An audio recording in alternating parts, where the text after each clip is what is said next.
abduhu wa rasuluhu ila ridwani. Allahumma salli alaihi wa ala alihi wa ashabihi wa ikhwani. Hadirin dan hadirat yang dirahmati oleh Allah Subhanahu wa taala. Pada kesempatan kali ini insyaallah kita akan menyampaikan materi tentang agar hidup lebih bermakna. Sebenarnya materi ini adalah materi yang cukup panjang, pernah saya sampaikan sampai 3 kali pertemuan, tapi pada kesempatan kali ini insyaallah kita menyebutkan poin-poin yang dimudahkan oleh Allah Subhanahu wa taala. Ikhwan dan akhwat yang dirahmati oleh Allah Subhanahu wa taala, Bapak dan Ibu yang dirahmati oleh Allah Subhanahu wa taala. Kita semua sadar bahwasanya kehidupan dunia ini hanyalah sebentar.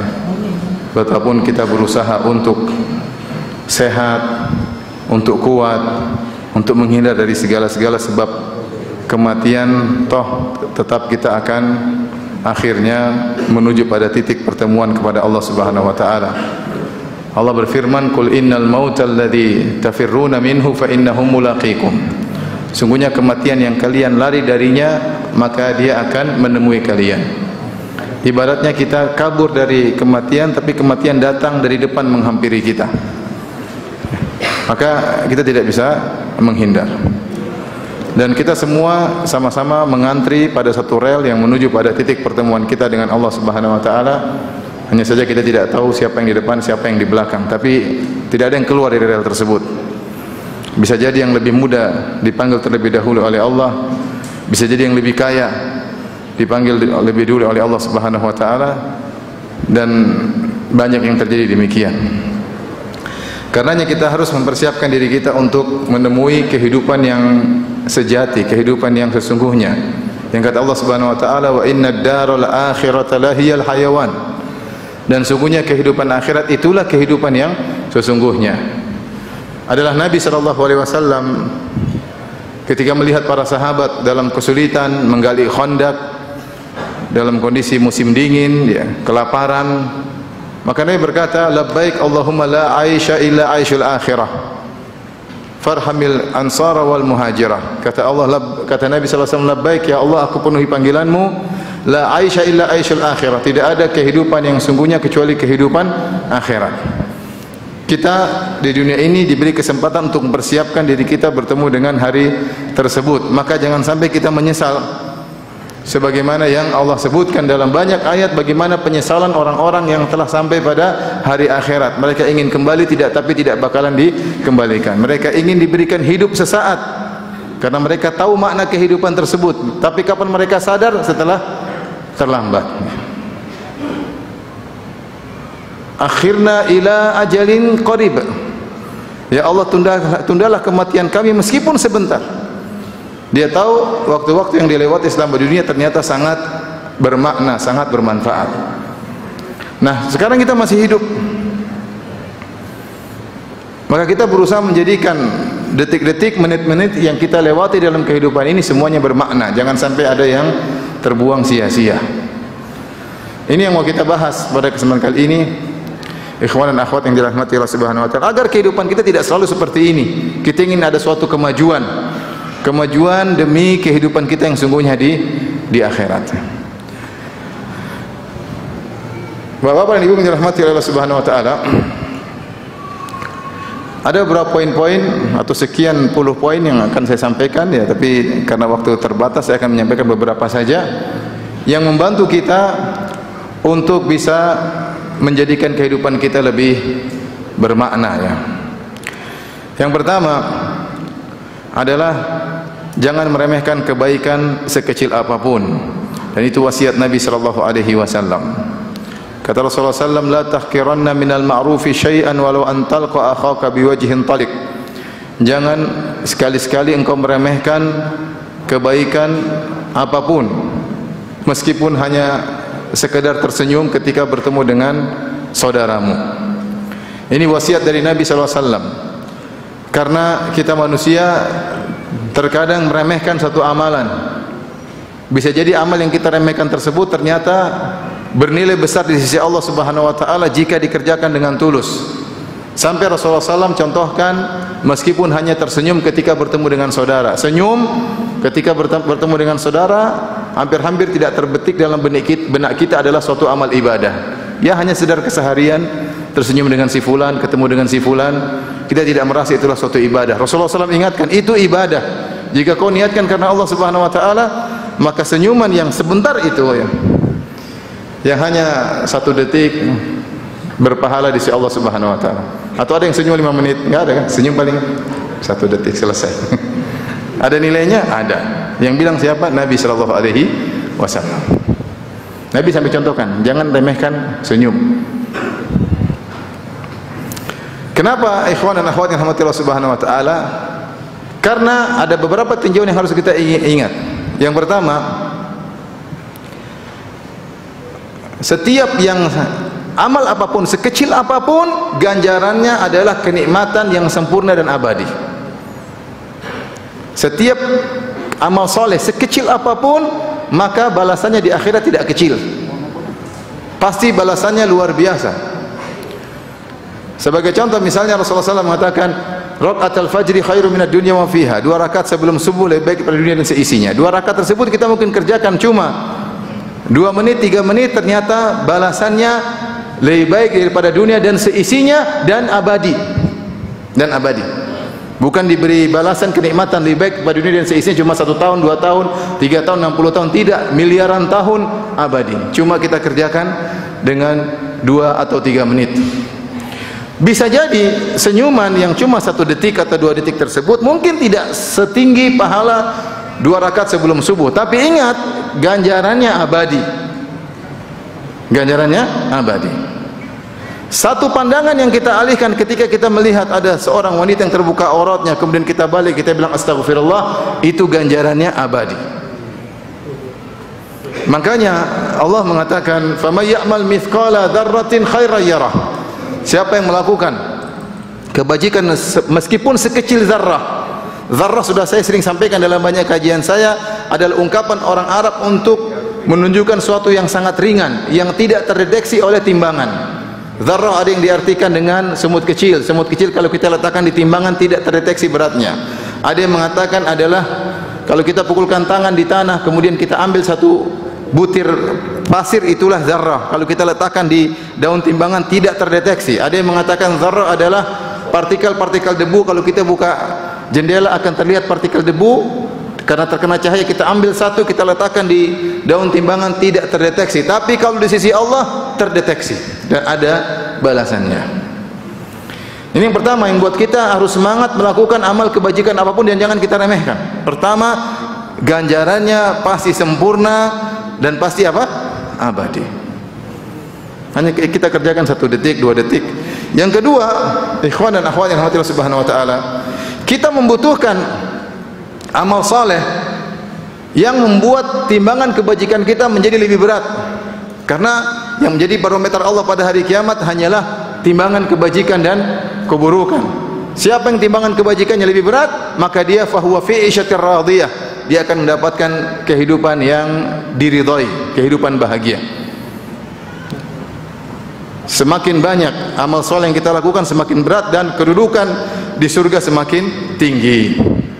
Jadi dan itu dampaknya akan selama-lamanya. Artinya begini, kalau seorang di akhirat nanti si A dan si B sama-sama masuk surga, yang satu di level 10, yang satu level 20 lebih tinggi, itu akan begitu abadi selama-lamanya. Akan abadi selama-lamanya. Hanya saja para ulama khilaf, apakah penghuni surga di level 10 bisa menjenguk, merziarah ke penghuni surga level 20? Ada yang mengatakan tidak, yang bisa yang atas turun ke bawah, nengok-nengok temannya di bawah. Kalau ke atas nanti khawatir hasad. Tapi di surga tidak ada hasad ya. Cuma mereka mengatakan, para ulama mengatakan yang atas bisa tengok yang ke bawah. Masing-masing merasa puas dengan apa yang dimiliki, tapi ternyata kenikmatan surga bertingkat-tingkat. Intinya apapun yang kita lakukan, kebaikan sekecil apapun di mata kita, kita kerjakan. Ada pasti pengaruhnya pada kehidupan akhirat kita. Agar hidup kita di dunia lebih bermakna dan di akhirat lebih-lebih lagi bermakna. Ini yang kedua. Yang ketiga, yang paling penting, kita tidak tahu dengan amal mana kita bisa diridhoi oleh Allah masuk surga. Amalan kita mungkin banyak, kita mungkin puasa, mungkin kita sholat, mungkin haji, mungkin kita umrah, berbakti sama orang tua, mungkin kita baik sama tetangga, senyum sama orang, kita nggak tahu mana yang Allah ridhoi. Oleh karenanya Nabi sebutkan ada orang melakukan amal yang kecil tapi masuk surga. Kata Rasulullah SAW, marra rajulu bi ghusni syajarah ala tariq. Ada seorang lelaki melewati jalan, di tengah jalan ada tangkai dahan pohon, mengganggu orang jalan. Dia berkata, la unahiyannahu anil muslimin. Aku ingin menghilangkan gangguan jalan ini dari kaum muslimin. La yu'dhihim, jangan sampai dahan pohon ini mengganggu kaum muslimin. Dia pindahkan. Allah ampuni dia, Allah masukkan dalam surga gara-gara menghilangkan apa? Gangguan dari jalan. Padahal kalau kita lihat hadis Nabi SAW, ketika Nabi menjelaskan tentang tingkatan-tingkatan cabang-cabang keimanan, ini paling rendah. Kata Nabi, al-imanu bid'un wa sab'una syu'bah. Iman itu 70 sekian cabang. A'laha kalimatul la ilaha illallah. Yang paling tinggi adalah la ilaha illallah, wa adnaha imatatul adha 'anit thariq. Yang paling ringan, yang paling rendah cabang keimanan dari 73 tersebut adalah menghilangkan gangguan dari jalan. Orang ini melakukan cabang keimanan yang paling rendah, tapi ketika dia tulus, ketika dia ikhlas, sebab Allah masukkan dalam apa? Surga. Makanya kalau dibukakan pintu kebaikan, lakukan saja apapun, karena kita tidak tahu amal mana yang buat kita diridhoi oleh Allah Subhanahu wa taala. Udah lakukan saja. Antum bisa senyum, senyum aja. Setiap ketemu orang apa? Senyum, tapi ikhlas karena Allah ya. Bukan ada udang di balik rempeyek ya. Senyum-senyum kenapa? Biar di korting. Nah, itu bukan karena Allah Subhanahu wa taala. Harus senyum karena Allah Subhanahu wa taala. Risikonya ada kalau kita senyum karena Allah, mungkin senyuman kita tidak dibalas, enggak ada masalah. Kita senyum tidak dibalas, Allah sudah catat, selesai. Mau balas enggak balas bukan urusan gua ya. Enggak dibalas enggak ada masalah. Kadang kita kecewa dari jauh itu senyum, tahu-tahu orangnya udah sedih. Apalagi calon mertua. Tapi intinya yang penting lakukan amal kebajikan apapun dan jangan pernah meremehkan amal kebajikan apapun. Yang kedua, yang buat kehidupan kita lebih bermakna, kita nggak pengen hidup kita begini-begini terus. Kita pengen meningkat level keimanan kita, level amal soleh kita.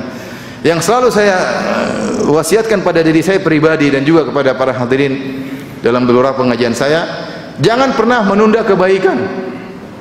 Jangan, tadi yang pertama dari sisi jangan meremehkan kebaikan, yang kedua jangan pernah menunda kebaikan, dan itu adalah wasiat Nabi sallallahu alaihi wasallam.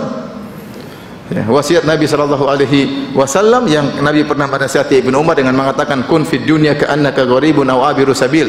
Kemudian Ibnu Umar berkata, "Idza asbahta fala tantadhiril masa." Kalau kau sudah tiba di pagi hari, ada amal yang bisa kau kerjakan, jangan kau tunda-tunda sore hari. Wa idza amsayta, kalau kau punya target amal di sore hari, fala tantadhiris sabah, jangan kau tunda-tunda sampai pagi hari. Itu seorang yang beriman. Punya amal soleh, terbetik langsung lakukan. Jangan kalian tunda-tunda. Contoh, kita lagi jalan, tahu-tahu kita lihat ada orang miskin, kita kasihan. Saat antum kasihan, antum sedang diberi daya oleh Allah. Ada duit, kantong nggak ada, coba di bawah. 10.000 kasih, nggak usah ragu-ragu. Jangan tunda, jangan pikir-pikir dua kali, langsung kasih aja. Nah, jangan ditunda-tunda, jangan dipikir-pikir. Biasakan diri seperti itu, maka kita akan beruntung. Akan banyak amal saleh yang kita lakukan.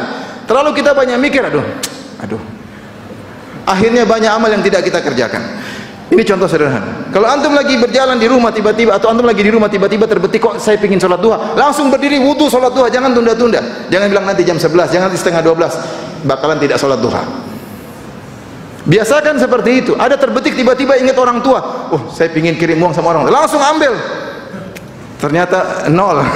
Yang penting Allah sudah catat ada pahala niat untuk apa? Transfer. Lupa duit nggak ada ya. Sudah dicatat atau tidak? Dicatat.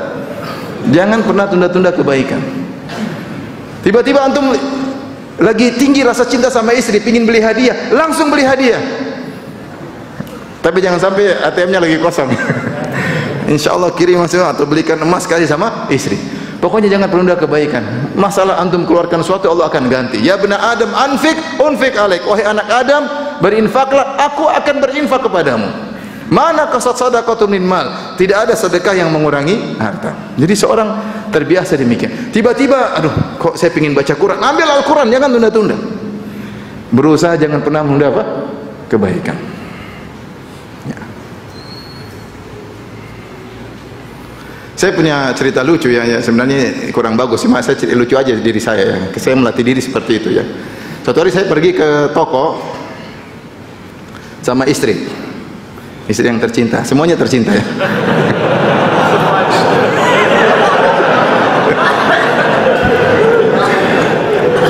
Saya naik di ada toko tersebut, agak naik itu barang-barang saya sama istriku ya. Kemudian ketika kita di atas, istri saya bercadar. Biasanya sebagian orang agak cuek ya, wajar ya, saya kadang-kadang kasih udzur. Mereka cuek sama kita, mungkin mereka tidak menghargai kita ya, karena memang ada saudara-saudara kita yang cadar tapi ngobom sana ngobom sini sehingga semuanya terkena dampaknya. Tahu-tahu di antara sekian pelayan wanita tersebut ada satu pegawai wanita yang perhatian, istri saya dilayani, di gimana mbak gini, dia diambil ini, diambil contoh. Saya tiba-tiba dalam hati saya pingin kasih duit orang wanita ini. Tiba-tiba saya mau kasih duit, aduh, tapi kalau depan istri bahaya ya. Akhirnya saya pikir-pikir penimbang maslahat mudarat, akhirnya udahlah nanti aja deh. Akhirnya setelah bayar, saya turun sama istri saya pakai eskalator. Saya turun sampai bawah, saya bilang sayang sebentar saya mau naik lagi. Kenapa? Ada sesuatu yang ketinggalan, ada sesuatu yang saya mau kerjakan. Saya naik lagi, maunya saya mau kasih duit sama itu cewek. Waktu saya mau kasih, saya bingung yang mana tadi. Saya tadi kurang mandangnya, kurang lama. Jadi tidak hafal. Ini contoh, saya tidak hafal mukanya. Contoh, subhanallah, lewat dari saya, luput. Akhirnya saya tidak bersedekah pada saat itu. Belum tentu hati saya tergerak setiap saat. Maksudnya ikhwan, ini sekedar contoh. Sebenarnya saya tidak mau ceritakan, cuma karena lucunya di situ.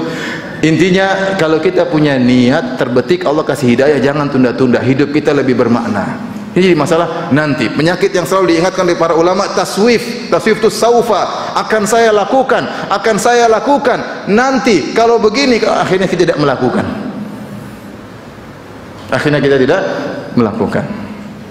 Makanya ada seorang buat tulisan judulnya kisah singkat.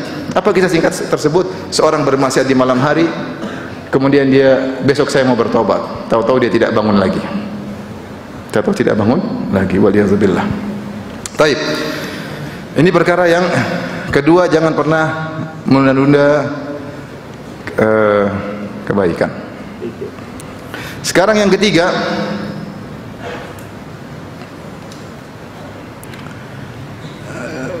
agar hidup kita lebih bermakna, berusaha cari teman yang baik. Komunitas itu sangat mempengaruhi kehidupan kita sehari-hari. Jangan salah pilih teman. Jangan salah masuk grup. Punya teman tidak usah banyak-banyak. Siapa yang suruh punya teman banyak-banyak? Rasulullah SAW mengatakan, almaru ala dini khalilihi falyanzur ahadukum man yukhalil. Seorang berdasarkan agama temannya, maka hendaknya salah seorang dari kalian memilah-milih, memfilter, menseleksi siapa yang akan menjadi temannya. Rasulullah SAW menyebutkan perumpamaan, mathalu al-jalisi salih wal jalisi su'. Perumpamaan teman yang baik dengan teman yang buruk seperti kahamilil misk, seperti orang penjual minyak wangi, wa nafikhil qir, seperti yang teman buruk seperti pandai besi.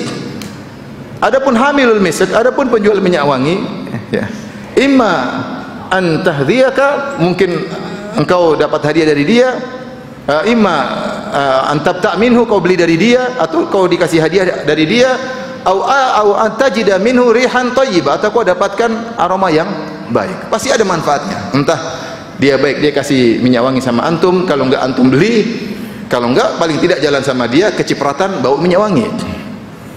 Adapun nafikhul khair, adapun pandai besi, imma an yahtarik thiyabuk, atau bisa jadi bajumu terbakar gara-gara dekat dengan dia, ya. Au tajida minhu rihan khabitha, atau kau mendapatkan darinya bau yang tidak enak. Ya, namanya bergaul dengan lokasi yang tidak enak akan terkecipratan. Ini dalil bahwasanya teman itu punya pengaruh luar biasa. Perkataan pepatah Arab, as-sahibu sahib, namanya teman itu menggeret. Maka kita dalam kehidupan ini, hidup kita cuma umur terbatas. Jangan terlalu banyak teman. Terlalu banyak teman, terlalu banyak aktivitas. Kebanyakan aktivitas tersebut akhirnya tidak terarah, akhirnya kita buang-buang umur, kita buang-buang usia.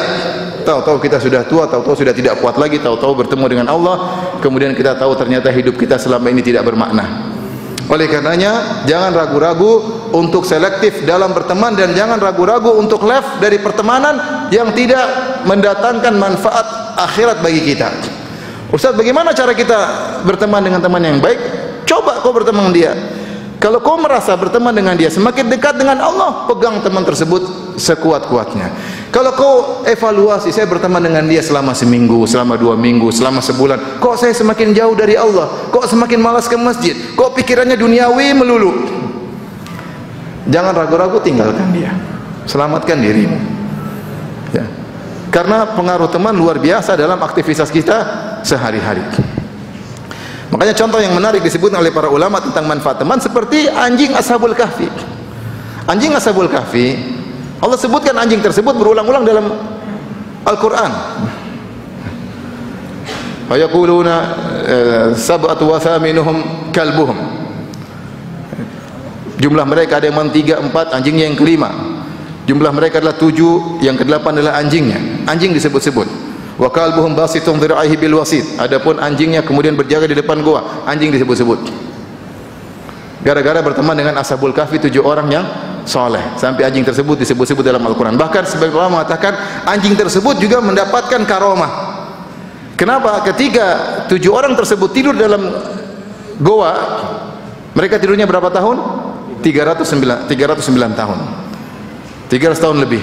Kemudian ketika mereka bangun, mereka baru menyangka tidur sehari atau ba'dal yaum, atau setengah hari. Mereka tidak menduga bahwasanya mereka sudah tidur 300 tahun. Anjingnya bagaimana? Anjingnya juga baik-baik. Seandainya anjingnya ikut mati, tentu sudah jadi tulang belulang. Tapi ketika mereka bangun, mereka tidak menduga kalau mereka sudah tidur 300 tahun. Sehingga ini menunjukkan bahwasanya anjingnya pun normal saja. Anjingnya pun normal saja, ikut umurnya sampai 300 tahun. Gara-gara apa? Gara-gara bergaul sama orang-orang soleh. Ada manfaatnya. Anjing sampai disebut oleh dalam Al-Quran berulang-ulang. Kita nggak ada yang sebutnya. Nggak ada yang sebut. Dalam Al-Quran tidak disebut ya. Ada yang bercanda, saya disebut nama saya dalam Al-Quran. Siapa? Tony katanya. Tony siapa? Syaitonir rajim. Ada yang bercanda ya. Jangan tersinggung yang namanya Tony, ya enggak ya. Kalau antum namanya Tony pakai ta, ini Tony. Jadi hati-hati dalam bergaul. Pergaulan merubah cara berpikir seorang, pergaulan merubah ya cara gaya hidup seseorang. Seorang bisa gaya hidup mewah, glamor gara-gara salah pergaulan. Terutama ibu-ibu. Salah bergaul, lupa dengan akhirat. Beli sana, beli ini, beli anu, beli ini, pergi sana, pergi sini, lupa kalau sebentar lagi dipanggil oleh Allah Subhanahu wa taala. Jadi berusaha mencari teman yang baik. Kemudian diantaranya berusaha hidup tanpa hutang. Ini yang susah, Ustaz. Berusaha hidup tanpa apa? Hutang. Kenapa hutang ini membuat orang gelisah sehingga banyak aktivitas akhirnya terbengkalai? Kata Nabi sallallahu alaihi wasallam, "La tukhifu anfusakum ba'da amniha." Yaitu ad-dain. Janganlah kalian menggelisahkan diri kalian setelah tadinya kalian merasa tentram. Apa itu maksudnya? Adalah berhutang. Bukan berarti berhutang tidak boleh. Rasulullah SAW juga pernah berhutang. Berhutang itu boleh kalau memang ada keperluan.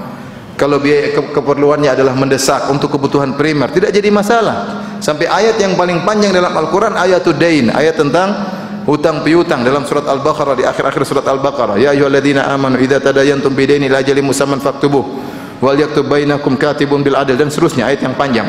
Wahai orang-orang yang beriman, jika kalian berhutang maka catatlah. Tetapi jangan sedikit-sedikit hutang, sedikit-sedikit hutang. Makanya Rasulullah SAW sering berdoa dari hutang. Rasulullah SAW berkata, Allahumma inna a'udzubika minal ma'tham wal maghram. Ya Allah, aku berlindung kepada Engkau dari dosa dan dari hutang. Maka Rasulullah ditanya, ma aktsara an tasta'idza minal maghram. Betapa sering ya Rasulullah engkau berlindung daripada hutang. Kata Nabi sallallahu alaihi wasallam, inna rajula idza gharim, kalau seorang sudah berhutang, haddatsa fakadzaba, maka dia ngomong sering dustanya. Wa wa'ada fa akhlafa, dia sering berjanji ternyata dia menyelisihi. Dan itulah kondisi seorang kalau sudah dikejar-kejar orang yang beri utangan sama dia, akhirnya dia terjerumus dalam dosa-dosa yang lain. Di antaranya kalau ngomong bohong, kalau janji dusta. Maka seorang lebih baik hidup sederhana, yang penting tidak punya hutang, daripada hidup mewah tapi ternyata utang semuanya. Hati-hati para ibu-ibu yang dirahmati oleh Allah Subhanahu wa taala, jangan memprovokasi para suami untuk banyak berhutang. Ada laki-laki yang memang sendiri secara tabiatnya hobi berhutang, tapi banyak juga laki-laki yang memprovokasi istrinya. Mas, beli mobil baru mas, ini mobil sudah nggak layak beli mobil baru. Sayang, kita nggak punya uang. Insya Allah mas, tawakal mas, utang mas. Insya Allah Allah akan mudahkan kita membayar utang tersebut. Hanya suaminya ya tawakal, utang, padahal mobilnya masih bisa dipakai misalnya ya. Kalau darurat semuanya nggak ada masalah. Kita darurat berhutang nggak ada masalah. Siapa sih hidup yang orang hidup tidak punya utang? Banyak. Coba saya ingin tahu siapa yang tidak punya utang. Coba angkat tangan. Saya nggak ingin tanya yang punya utang. Kalau yang punya utang saya angkat tangan juga ya. Yang tidak punya utang coba angkat tangan. Ada nggak yang nggak punya utang? Masya Allah, Allahu Akbar. Yang lain yang nggak punya utang? Masya Allah. Yang punya usaha tidak punya utang coba. Intinya ya, agar hidup nyaman dan tenteram, berusaha tidak punya hutang. Atur, manage keuangan kita agar kita tidak punya hutang, itu tidur lebih nyaman, tidak dikejar-kejar. Kalau orang cuek, mungkin dia santai saja, tapi kalau orang beriman kepada Allah, dia pasti takut. Karena kalau hutang dia tidak bisa bayar, dia akan bayar dengan kebaikannya di akhirat kelak. Mengerikan.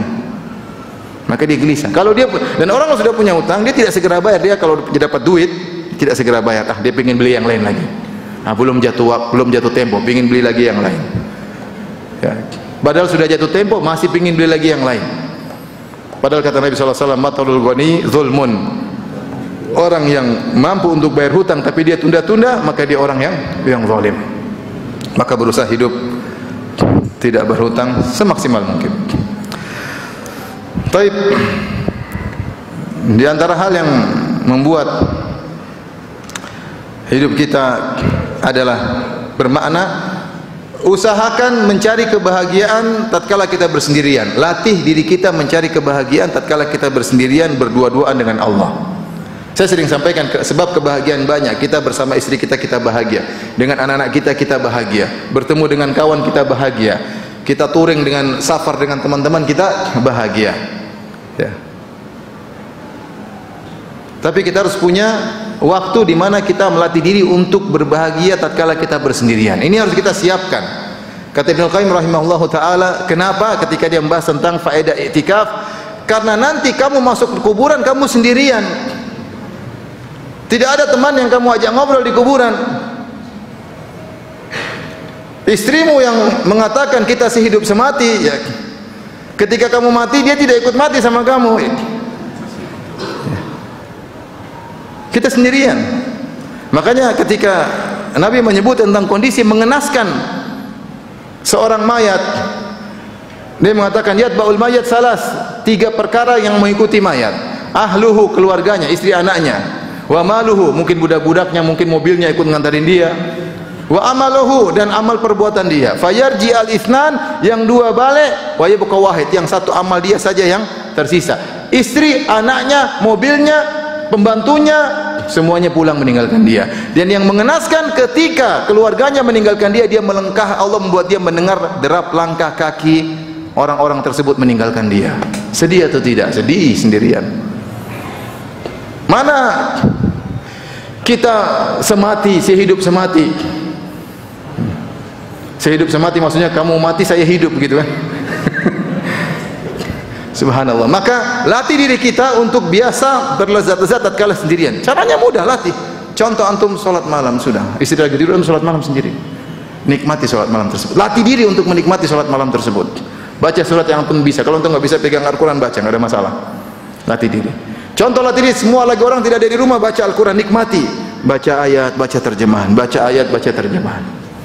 Di antara sarana untuk melatih diri berlezat-lezatan sendirian, i'tikaf.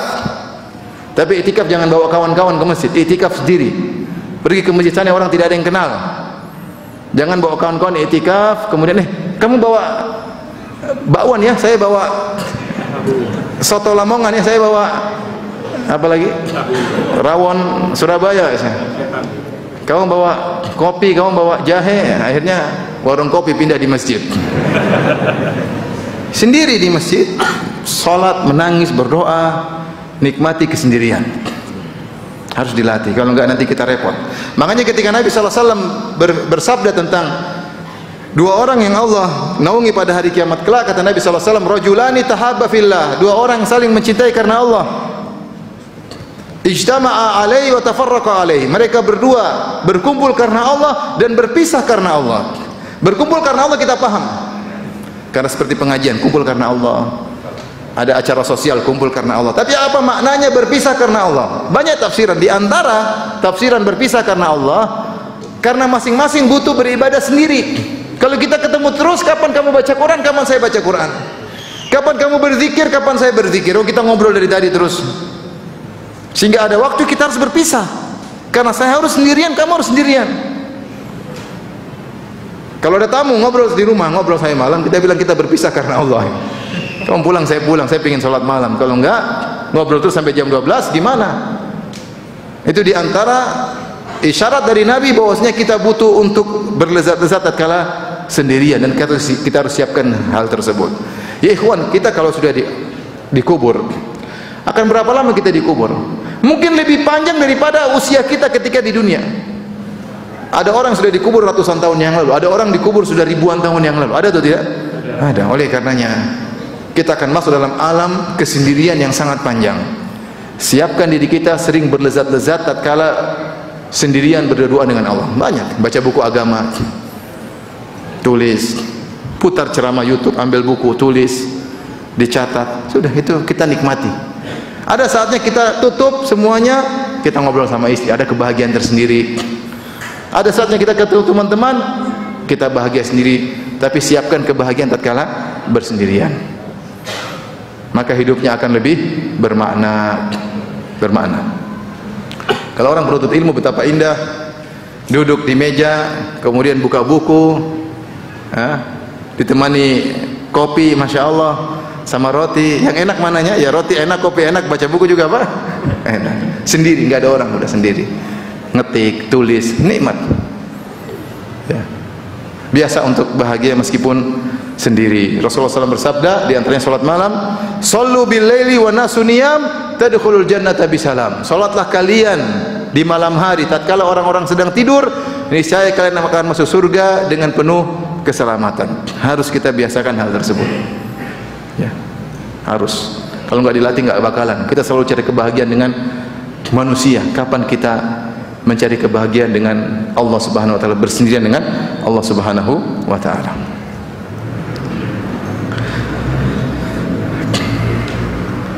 Kemudian di antara yang menjadikan agar hidup kita lebih bermakna, hendaknya kita memiliki sifat al-khafi. Al-khafi itu tidak suka tampil. Tidak suka tampil, tidak suka menjadi pusat perhatian. Kata Nabi SAW dalam Sahih Muslim, dalam hadis Sa'ad bin Abi Waqqas radhiyallahu ta'ala anhu, "Innallaha yuhibbul 'abdat taqiyyal ghaniyal khafi." Sungguhnya Allah mencintai seorang hamba yang bertakwa, yang al-ghani yaitu merasa cukup, qanaah, al-khafi yang menyembunyikan dirinya, tidak menampakkan dirinya. Kenapa bisa demikian? Karena kalau orang tidak begitu dikenal, tidak suka menampakkan dirinya, dia akan bakalan punya waktu untuk mengurus anak istrinya. Dia akan bisa memperbaiki hubungan privasinya. Tapi kalau orang sudah dikenal, akan banyak waktu yang dia gunakan yang terkadang melalaikan, menumbalkan privasi-privasinya. Antum kira kalau sudah jadi orang terkenal kemudian pasti bahagia? Betapa banyak orang tersiksa dengan ketenarannya. Terlalu terkenal, kemudian perkataan netizen menjadi bahan pertimbangannya. Nanti apa kata orang, apa kata netizen, apa kata follower, ditinggalkan oleh follower, dan macam-macam. Akhirnya dia lebih sibuk mengurusi followersnya daripada anak istrinya. Kalau itu terkenal baru jalan sedikit, tahu-tahu dikerubungi orang, minta foto lah, minta inilah, minta anu. Anak istrinya di belakang nunggu, cuekin. Dan tidak enak terlalu berinteraksi dengan banyak orang. Kalau antum bisa tidak tampil, itu lebih baik. Makanya Rasulullah SAW tidak suka dengan perbuatan-perbuatan yang membuat tampil beda. Rasulullah SAW benci dengan libas syuhrah. Man labisa libas syuhrah fid dunya albasahullahu libas al-madallah yaumil qiyamah. Siapa yang memakai pakaian ketenaran di dunia, Allah akan bikin dia memakai pakaian kehinaan pada hari kiamat. Apa itu pakaian ketenaran? Pakaian tampil beda. Semua orang ngeliatin. Bisa jadi modelnya terlalu aneh, bisa jadi modelnya biasa tapi terlalu mahal, bisa jadi modelnya biasa tapi terlalu kumuh. Semua yang bisa menampilkan perhatian maka tidak disukai oleh Nabi sallallahu alaihi wasallam.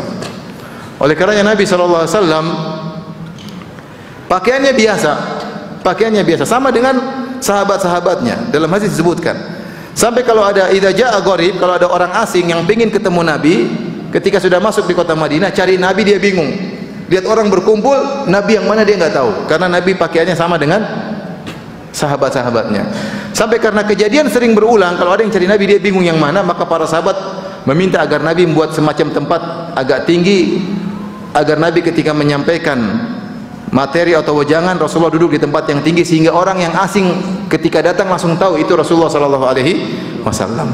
Kenapa sampai dia tidak tahu mana Nabi mana ini? Karena Nabi bajunya sama dengan yang lainnya.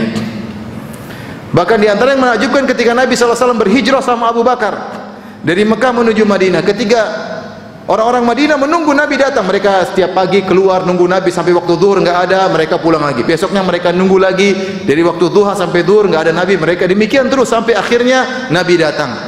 Ketika Nabi datang maka para sahabat menyambut Rasulullah SAW dan banyak di antara mereka yang belum pernah melihat Nabi SAW. Ketika Nabi datang sama Abu Bakar, banyak di antara mereka ketika mengatakan selamat datang wahai Rasulullah, matanya tertuju kepada Abu Bakar.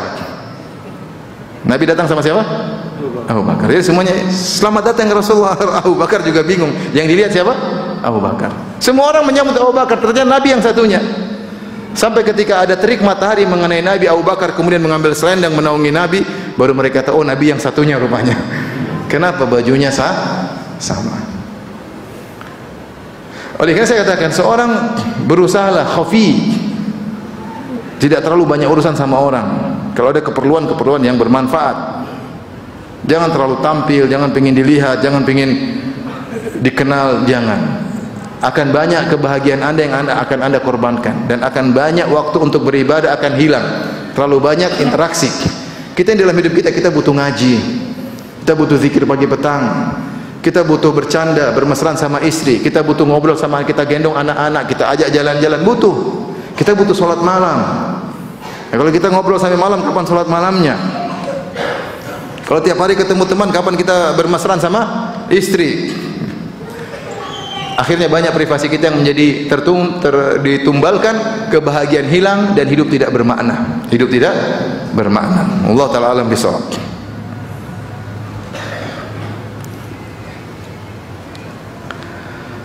Taib. Berapa menit lagi? 7 menit lagi. Di antara hal yang membuat kita bisa hidup lebih bermakna dengan memanfaatkan waktu, caranya adalah menjauhkan diri dari mengetahui urusan yang tidak perlu. Kalau bukan urusan kita, kita tinggalkan. Jangan kepo, bahasa kita. Jangan apa? Kepo. Dan ini sudah disyaratkan oleh Nabi sejak dahulu. Kata Rasulullah SAW, min husni islamil mar'i tarkuhu ma la ya'ni. Di antara keelokan Islam seorang adalah meninggalkan yang bukan urusannya. Kita sekarang hidup di zaman yang kita tahu banyak urusan orang. Yang kita tidak ingin tahu pun ada notifikasi agar kita bisa tahu. Kita buka YouTube, kita buka medsos, maka betapa banyak cerita, banyak berita. Sebagiannya kita perlu tahu dan banyak yang tidak perlu kita ketahui. Akhirnya waktu kita untuk browsing, untuk mengklik satu demi satu tidak terasa 1 jam, 2 jam, waktu itu terbuang, tidak ada manfaatnya. Benar, sekarang zaman ada ledakan informasi. Tapi kalau antum pikir, sekian banyak yang antum baca, apakah membina cara berpikir antum? Tidak ada, cuma informasi sampah yang bisa jadi kebanyakan adalah hoax. Umur terbuang. Makanya zaman sekarang saya bilang, semua dibaca. Kesehatan kita baca, olahraga kita baca, kecantikan mungkin kita baca, berita artis kita baca, berita politik kita baca, berita kecelakaan kita baca, berita kriminal kita baca, semua kita baca, yang tidak kita baca Al-Quran. Dan itu terjadi. Sehari kita lewat, kita baca semuanya, Al-Quran tidak kita buka sama sekali, waliyadzubillah. Sampai kapan kita mau begitu, ikhwan? Sampai kapan? Sampai maut menjemput kita baru kita sadar. Oleh karenanya benar sabda Nabi SAW, min husni islamil mar'i tarkuhu ma la ya'ni, yang keelokan Islam seorang adalah meninggalkan yang bukan urusannya. Tidak usah kepo. Ada orang duduk di samping kita, enggak usah antum lihat dia lagi buka HP apa, enggak usah. Meskipun teman kita tidak sengaja kita lihat, palingkan pandangan. Dia lagi buka apa, enggak usah lihat, itu bukan urusanmu. Tapi kita malah ngelihat terus. Oh, ternyata. Harusnya kita pandai, nggak perlu lihat. Saya sering contohkan, bahkan kalau kita lagi semobil dengan teman kita, tahu-tahu teman kita angkat telepon, kemudian dia bentak-bentak, kamu jangan begitu, kita nggak usah komentar, diam aja. Jangan usah kita bilang, siapa? Istri. Bukan, pembantu. Ternyata istrinya. Nggak usah tanya. Itu bukan hak antum untuk bertanya. Itu privasi dia. Kalau dia memang mau kasih tahu, dia akan sharing sama antum. Ya ini, maaf ini istri saya begini, bagaimana? Ya antum saatnya antum kasih nasihat. Kalau dia tidak mau kasih tahu, antum nggak usah tanya. Itu siapa? Ada apa? Nggak perlu. Nggak perlu. Itu teman dekat kita. Apalagi orang tidak kita kenal. Biasakan diri untuk tidak tahu urusan orang. Karena kalau kita ingin tahu urusan orang, hati kita terpenuhi dengan banyak urusan yang tidak bermanfaat. Yakinlah. Misalnya antum berjalan di pinggir jalan, tahu-tahu lihat ada orang rumahnya di pojok 3 lantai warnanya ungu. Antum komentar, rumah kau ungu, norak, apa urusanmu? Rumahmu yang belum lunas lunasi sana, ngapain ngurusin kredit belum lunas, ngurusin rumah orang. Mau dia warna ungu merah jingga, urusan dia. Tidak semua harus kita urusin. Orang hobi komentar, kepo, ini yang buat umur kita habis. Ingin tahu urusan-urusan yang bukan bidang kita. Lihat sekarang banyak kejadian, setiap kita menganalisa. Coba sekarang perang antara Ukraina sama apa? Soviet. Semua beranalisa. Seakan-akan ahli perang. Iya atau tidak? Seandainya antum posisinya adalah menteri pertahanan, antum kan tidak sembarang analisa, itu tidak. Antum pasti tunggu dulu, enggak berani analisa, khawatir diserang juga sama Soviet. Sembarang analisa, antum akan tahan mulut karena antum tahu ucapan antum akan diminta pertanggungjawaban oleh massa. Tidakkah antum tahu analisa antum akan dipertanggungjawabkan oleh Allah Subhanahu wa taala? Kita ini bukan pakar perang. Akhirnya kita, dan waktu terbuang, ya enggak? Waktu terbuang. Ini analisa. Kita bukannya tidak tahu, harus tahu ada kejadian begini, ada kaum muslimin di Soviet, ada kaum muslimin di Ukraina, ya semoga kaum muslimin apa? Selamat. Tapi tidak kemudian setiap waktu kita lihat, umur kita habis. Ibu-ibu hati-hati dengan berita artis. Ibu-ibu, sebagian ibu ada berita artis, ikut terus artis ini ribut sama suaminya, harta gona gini, jadi janda, ada yang naksir, ikut terus beritanya. Sampai ada artis atau seorang suaminya meninggal, ibu-ibu pada nangis. Suami orang meninggal, ibu-ibu pada nangis. Suaminya diomelin, dia tidak nangis. Ini gara-gara terlalu kepo, buang-buang umur, buang-buang waktu. Hati-hati dengan medsos. Habis waktu kan? Jadi gimana sekarang? Azan. Terus saya jawab ya. Silakan nih, kalau yang mau azan silakan, habis itu kita buka tanya jawab.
Hadirin hadirat Allah Subhanahu wa taala, kalau yang bertanya saya persilahkan. Pertanyaan pertama, mohon nasihatnya Ustaz, pernikahan kami lagi dapat ujian, istri minta cerai ya. Oh iya.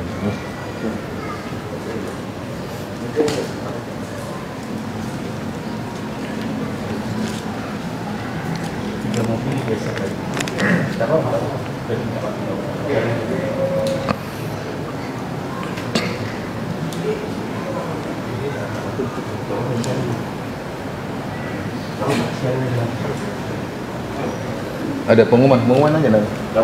Diumumkan aja.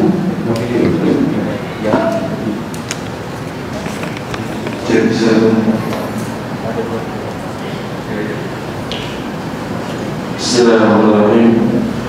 Mohon perhatian kepada jemaah untuk milik mobil Honda dengan nomor B1984 NRA. Mohon untuk dipindahkan karena mengenai mobil dari Ustaz. Yang kedua, mobil HRV Bukit dengan nomor F1681 NW juga mohon dipindahkan. Yang ketiga, Vios hitam dengan nomor W1304 mohon untuk dipindahkan. Terima kasih.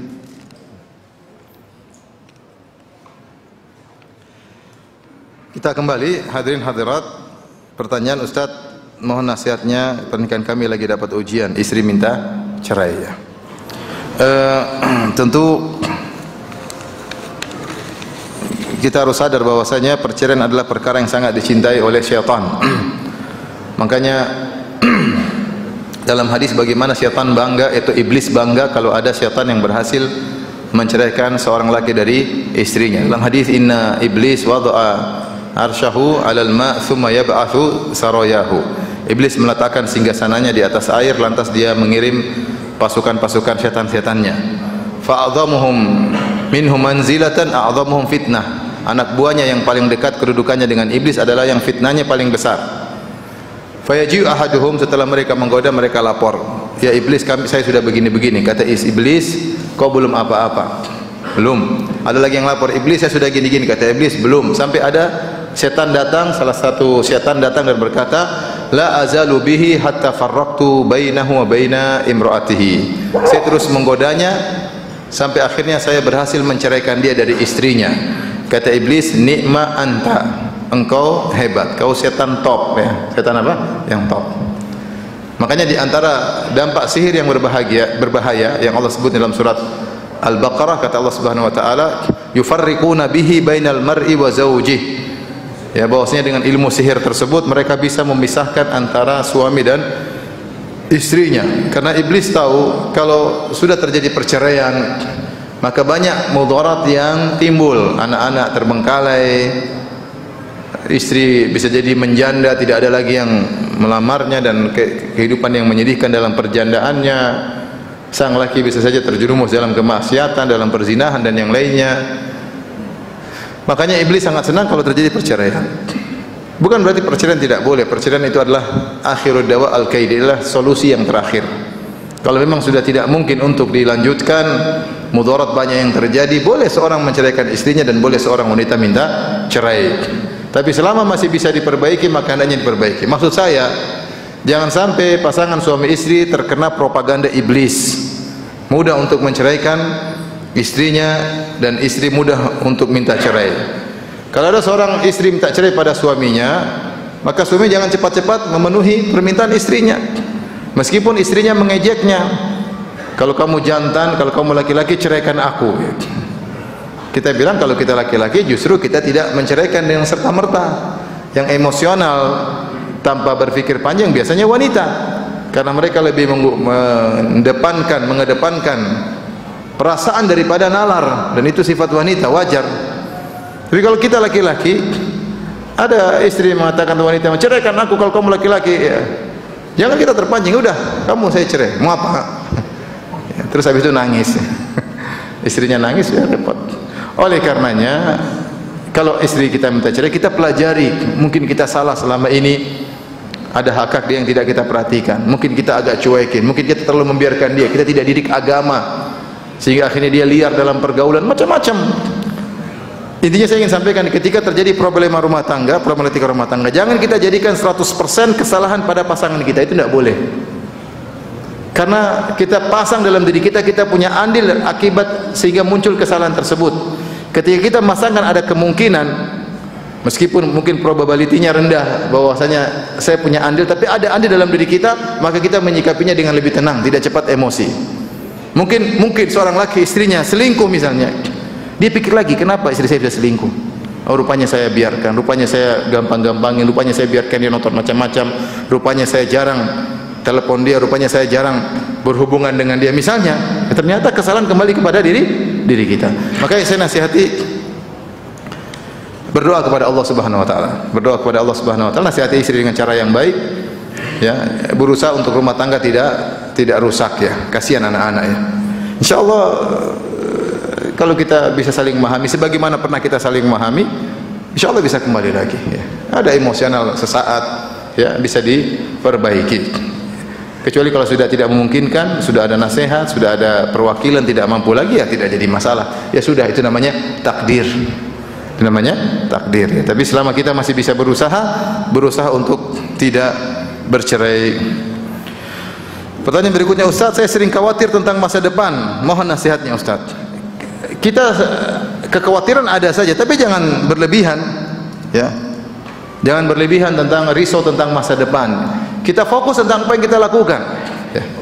Saya dulu waktu masih sekolah di Jamiah Islamiyah, sebagian adik-adik kelas mereka risau, Ustaz, bagaimana kalau kita sudah lulus nanti?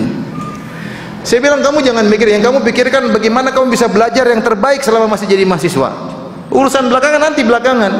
Yang penting kamu bertakwa kepada Allah, belajar sebaik-baiknya, insyaallah ada jalan keluar. Allah mengatakan, "Wa may yattaqillaha yaj'al lahu makhraja." Siapa yang bertakwa kepada Allah, Allah akan kasih jalan keluar, pasti ada solusi. Adapun seorang terlalu khawatir dengan masa depan, berlebihan sehingga yang di depan dia tidak fokus, ini salah. Fokus pada yang kita hadapi sekarang. Depan perencanaan boleh, tapi jangan terlalu khawatir. Kita sudah melewati hari-hari yang sulit, alhamdulillah. Dan mungkin masih ada hari yang sulit ke depannya. Hari-hari corona kemarin selama 2 tahun, banyak hal-hal yang kita khawatirkan ya. Tapi kalau kita beriman, bertakwa kepada Allah, pasti ada saja apa? Solusi ya.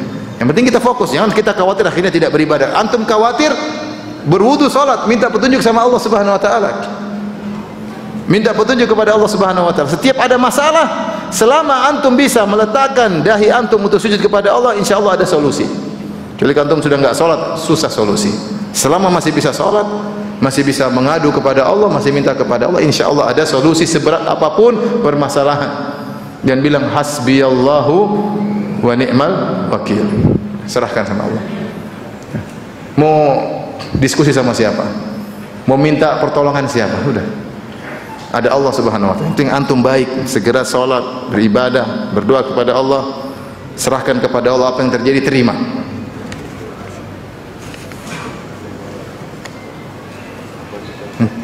Habis sudah. Oke. Demikian saja kajian kita karena waktu terbatas. Insyaallah kita lanjutkan di kesempatan yang lain. Demikian, jazakumullah khairan. Kita tutup kafaratul majlis. Subhanakallah bihamdik asyhadu an la ilaha illa anta astaghfiruka wa atubu ilaik. Assalamualaikum warahmatullahi wabarakatuh.